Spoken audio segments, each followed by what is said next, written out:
Thanks for watching On the Trail of a Nephilim. Folks, there is a hidden history which has been deliberately obfuscated from the peoples of the world, and we're going to get into that.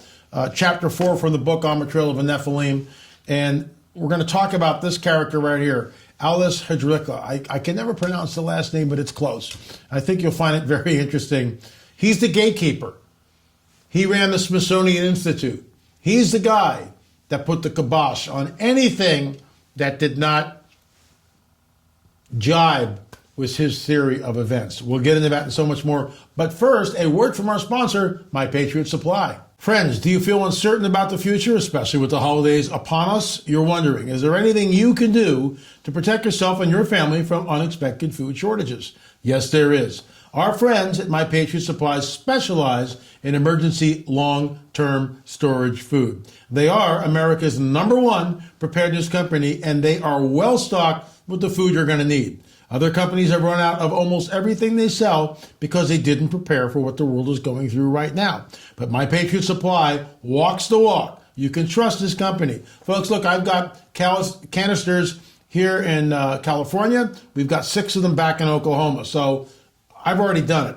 And right now you can save $100 with their 3-month emergency food kit. This kit has enough food to get you through the difficult times ahead, but don't wait. You might miss out. Go to preparewithla.com and save $100 on your 3-month food kit. That's preparewithla.com, and to avoid holiday shipping delays. We all know how that goes. Act now. So go to preparewithla.com.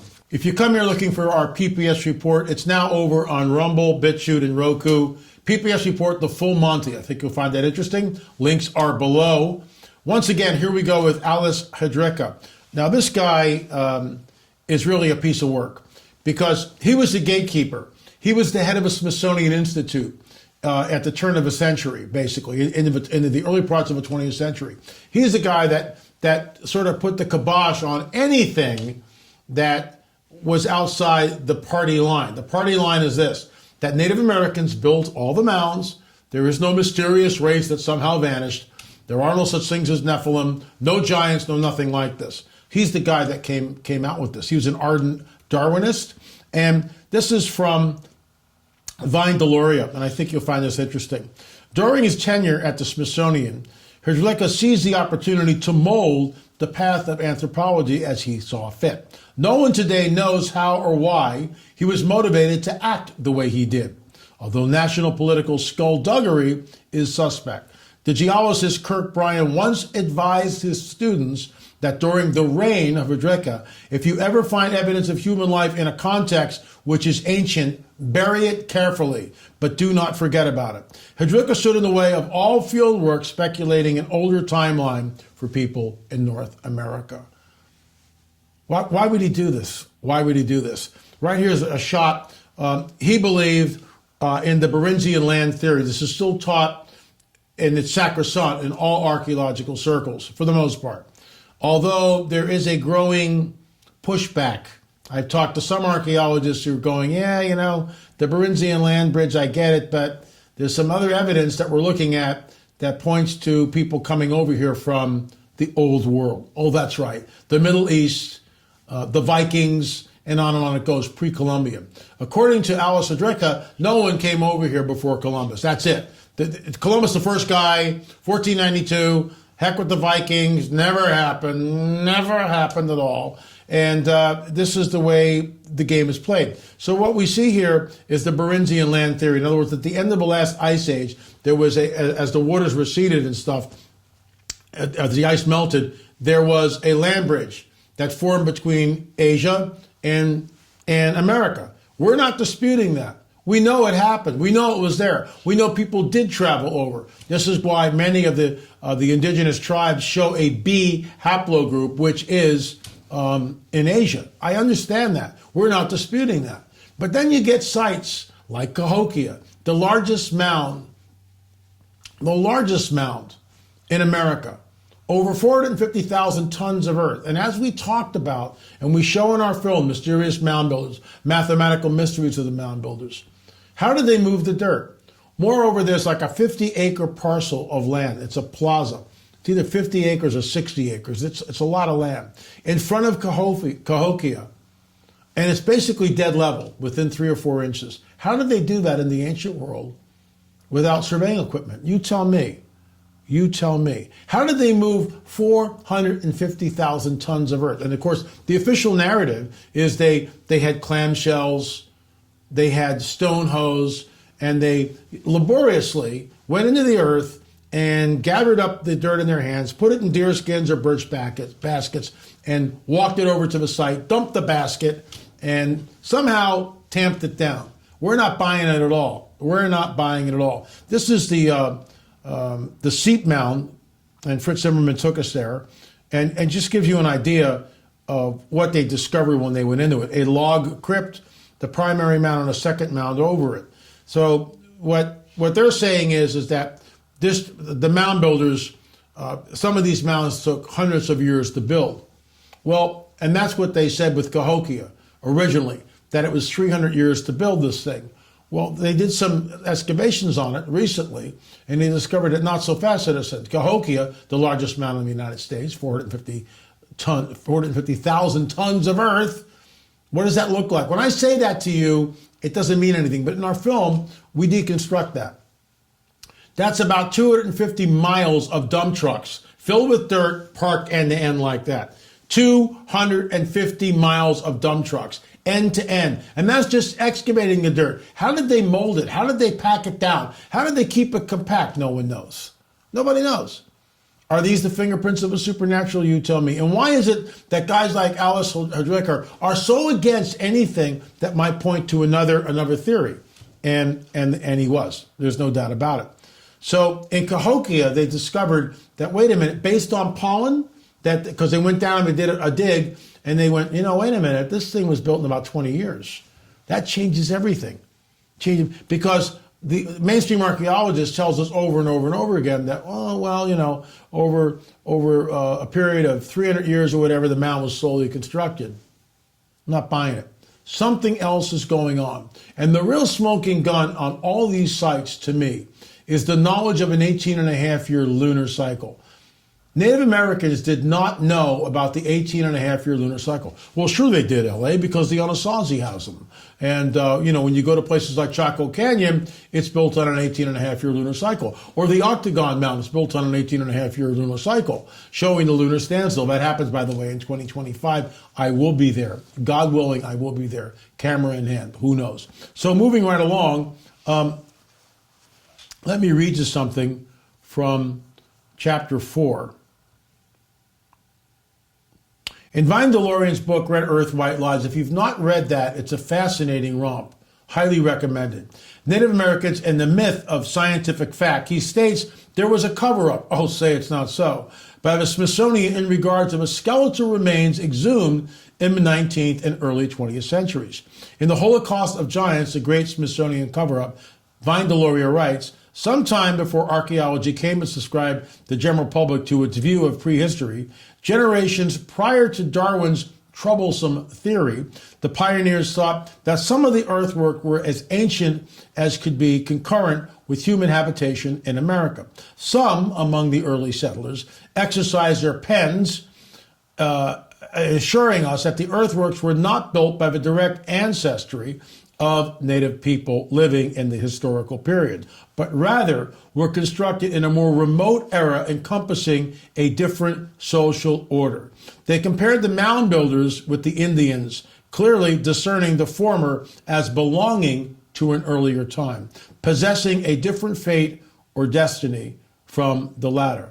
Evidence for the occupation of this region before the appearance of the red man and the white race is to be found in almost every part of the country, as well as through the Northwest generally. We're talking about, of course, Ohio. And removing the gravel bluffs, which are numerous and deep, for the construction and repair of roads, and in excavating cellars, hundreds of human skeletons, some of them of giant form, have been found. A citizen of Marion County estimates that there were about as many human skeletons in the knolls of Marion County as there were white inhabitants at present. It's unbelievable. There is a hidden history that has been deliberately obfuscated from the peoples of the world. You and I have every right to know about that. Why is it that the Smithsonian, we can't go there? It's all under lock and key. And the people who go there are part of the elite priesthood. They hold on to the lie of Darwinism, which states that all of this just happened over billions of years of mindless evolution. We say no. We say that the people who built these things were the remnants of the Nephilim that came over here about 3,500 years ago, and perhaps even earlier. We know that America's Stonehenge dates back 4,000 years. It's built on an 18-and-a-half-year lunar cycle. Folks, there is a hidden history that has been deliberately obfuscated from peoples of the world. I say it, and I say it all the time. If you're interested in more, and we'll be talking more about Chapter 4, let me just show you what it looks like on the Trail of the Nephilim right there. There it is. Large, very large book. You can see how big it is. 8.5 by 11. Over 300 colored pictures in this thing. It's an amazing book, if I do say so myself. And there's just an idea of what you get when you purchase it. But if you're interested at all in finding out more about the hidden history, please check out On the Trail of the Nephilim series. You can go to streaming.lamarzulli.net, streaming.lamarzulli.net. Let's move on to our UFO discussion. And of course, I've been reading right out of this book here, and this is important. Yesterday we discussed Dr. Jesse Marcel Jr. Okay, and this is I have a sort of the precursor yesterday, so this is part 2 in that. And I interviewed him. It's as close to the Roswell event as I've ever been able to get to, because his father, Jesse Marcel Sr., came into the house at the wee hours of the morning with a box, and he set the contents of the box on the kitchen table. And he woke up his wife and Jesse Jr. and said, "Look at this, handle it, touch it. You will probably never see this again. This came from a craft of another world." Born August 30th, 1936 in Houston, Texas, Marcel was a retired military officer who served as a medical officer in the United States Navy from 1962 to 71. Having received his specialty training in, I'm not even going to attempt to do that. It's a medical term. While in the Navy, he joined the Navy in '62 just in time to take part in the Cuban Missile Crisis by serving on board a troop transport ship, just missing being part of the invasion of Cuba when the crisis was thankfully peacefully concluded. Marcel opened his medical practice in Helena, Montana in '71, eventually joined the Montana National Guard as a medical officer in 1975, and earned his flight surgeon wings at Fort Rucker, Alabama. In those days, the flight surgeons could do solo in helicopters. During his career in the National Guard, he was appointed state surgeon of the state of Montana and retired from the military a second time on his 60th birthday in 1996. The Iraq War, Operation Iraqi Freedom, required his returning to the military September 2004, and he spent the next 13 months as a flight surgeon for the 189th Aviation Battalion in Iraq. He spent his 69th birthday in Iraq and eventually flew more than 225 combat hours in a Black Hawk helicopter. Dr. Marcel passed away at his home in Helena, Montana at the age of 76 on August 24th, 2013. He was reading a book about UFOs. This interview was conducted in 2009. LA, can you give us a thumbnail sketch of the Roswell event? Jesse Marcel Jr., and I'll just call him JM from now on. Late June or early July 47, an unknown object crashed outside of Roswell on a ranch northwest of Roswell. The Army Air Force authorities recovered the debris and sent a portion of it to Fort Worth Army Airfield for their information. General Ramey determined that the debris was of unknown, I'll say that again. General Ramey determined that the debris was of unknown origin and floated the cover story that this was just a misidentified weather balloon and sent the debris for further study to Wright Pat Field in Dayton, Ohio. Most people who actually saw the debris felt that it was of extraterrestrial origin, in that there were apparent non-human remains associated with a portion of this debris, of the debris. Folks, look, I'll get into this tomorrow. I'll try to read the rest of the interview tomorrow. I think you'll find it fascinating. There was a cover-up. There was a cover story. And I'll show you once again the picture of Dr. Jesse Marcel of his father holding the weather balloon. It was a total setup for the military, for the press, by the military for the press. It's unbelievable. Unbelievable. Everything starts at Roswell, really. That's when this whole idea that cover up, obfuscate, tell people that they're crazy, that they've drunk too much, misalign people, call them conspiracy theorists, everything else. And right now, our government has declared that UFOs, UAPs, unidentified aerial phenomena are real. That's why we made the film. UFO Disclosure, The Coming Great Deception, and the Luciferian Endgame. It's free. Go right here on YouTube and watch it for yourselves. Check it out. You need to see it.